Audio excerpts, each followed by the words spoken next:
Narito pa. Ang video po natin ngayon ay hatid sa inyo ng Abris Studio. Ay bago ang lahat ay ituro ko na muna sa inyo kung saan. Dito lang yan, kalinyada ng aking barbershop. Alam ninyo yung Siena Los? Ay hindi doon. Doon sa katabi noon, yung dating Ivan Verso Salon. Mapasok lang kayo ng kaunti, tapos may pogi dyan na estatwa yan. Tapos naroon na, ay kalapit-lapit laang mga ma'am sir. Makikita laang ninyo yung pinto na yan, ay siya na mismo yan.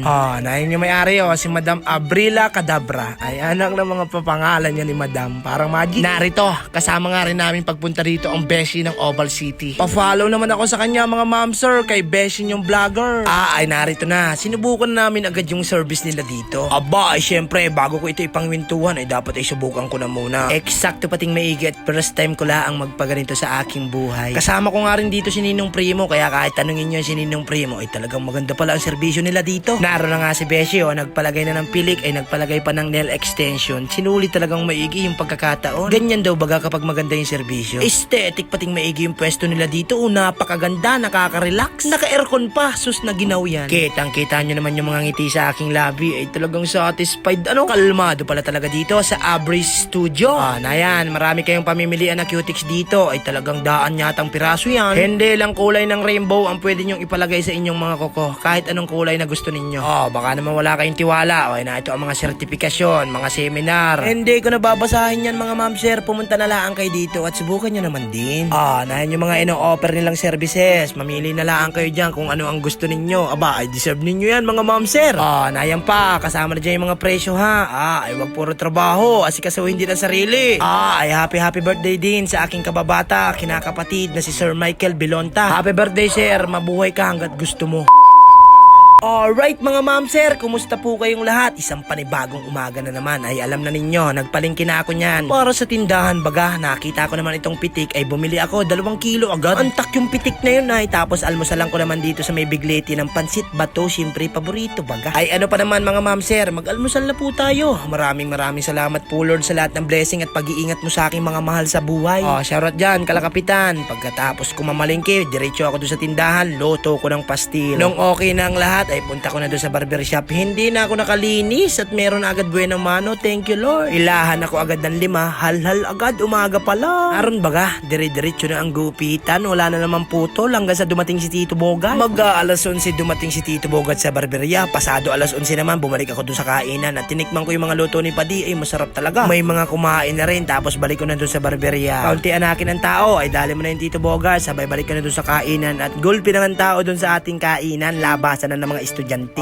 Kita mo na yan. Sinasabi ko naman sa inyo ay maraming salamat po sa lahat ng suki ko dyan. Ito namang isang grupo ay nagpa-picture pa sa atin. Nahiya tayo ng konti. Pasensya na kayo ha. Isa ka, luto na yung pitik. Ano pa naman, kain na ng tanghalian. Ay bagay ganito ang ulam ay sigurado. Pamaolo naman ang kain natin ito. Bihira yung ganito ay napakasarap. Sakto anakin habang wala pang tao ay lamunan natin. At kita mo na yan. Nagdaratingan na ang mga idol natin grade 7. Ay buy-uboy na naman itong ating pwesto. Boss na naman ang paninda natin dito sa ating mga suki na grade 7. Ay talagang mga solid yung mga yan. Maraming salamat sa inyo. May mga naubusan pa nga ng kanin. Mabuti na lang at nadiskartehan natin. Sabay balik ko na doon sa barberia. Trabaho na naman tayo. Narito, shoutout dito kay Kagawad ng San Francisco. Nagbayad pa ng 100. Solid ka talaga Kagawad. You're the one. Mamaya lang ay dumating na si Ninong Primo. Dumating na rin si Besin yung vlogger kasama si Kuya mong Ramil. Tapos itong si Nana Kayla Francisco. Ay mapunta nga kami doon sa Abris Studio at susubukan namin yung mga ino-offer nila doon. Ayan si Madam, maraming salamat sa pag-imbita Madam. Pasok na kaagad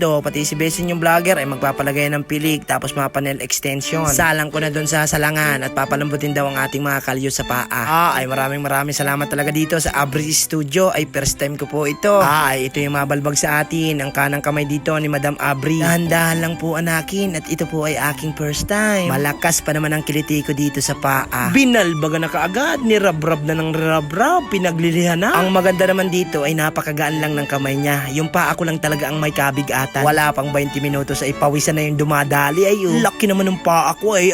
Siguro ko ay mga 15 kilos yan. Araw na, pinaglalagyan na ng masilya. Put mask daw ang tawag dyan. Talagang nilagyan kahit yung kasingit-singitan. Pagkatapos nilagyan ng putsak at baka daw magalit si ma'am. Si Ninong Primo naman ay binabad na yung paa habang nag-iintay. Mabuti na lang at mababa yung upuan. Naabot yung babada ng paa. Sabay banlaw na dun sa paa ko ay anak ng nakakahiya pala bagay ganitong may tagahugas ng paa. Ay ayos, feeling ko ay nagaan-gaan yung paa ko. Hindi pa yan, ipipedicure pa yan ni madam. Naroon na, pinagkukuskus na rin ka agad. Ganyan ka basic dito. Ay talagang maganda po dito, malamig, tapos maganda yung ambience. Ay marirelax ka talaga maigi, makakalimutan mo yung oras. Pati mga problema sa buhay ay dala. Malupit pati talaga, hindi tinitigilan hanggat hindi sobrang ganda. Aba ano yun? Ay na, ito yung pinakamasarap sa lahat. Minasahe yung paa ko simula sa binti hanggang sa kasingit-singitan ng mga kuko. Pinaputok pa yung mga daliri. Sa sobrang antak ay magkakatulog ka rito, marirelax ka talaga. Gusto ko na nga sanang iuwi yan, nagbalbag na yan sa akin sa sobrang sarap ng ginawa sa akin. Ay ano yun? Yan yung paa ko, sus na laki yan. Ano, talagang sulit na sulit. Ay yari na ako, sininong primo naman. Tamang merienda na muna tayo dito sa gilid. Ay maraming salamat sa pamerienda mo, Madam Abricadabra. Naroon na, tapos nang lagyan ng pilik si Besin yung vlogger, nagpalagay na ng nail extension. Panoodin din po ninyo yung vlog dito ng Besin yung vlogger. Si Madam Abri nga pala ang nagkabit dyan kay Besin yung vlogger. Yari na kami, paalam na muna kami dito kay Kuya mong Ramil.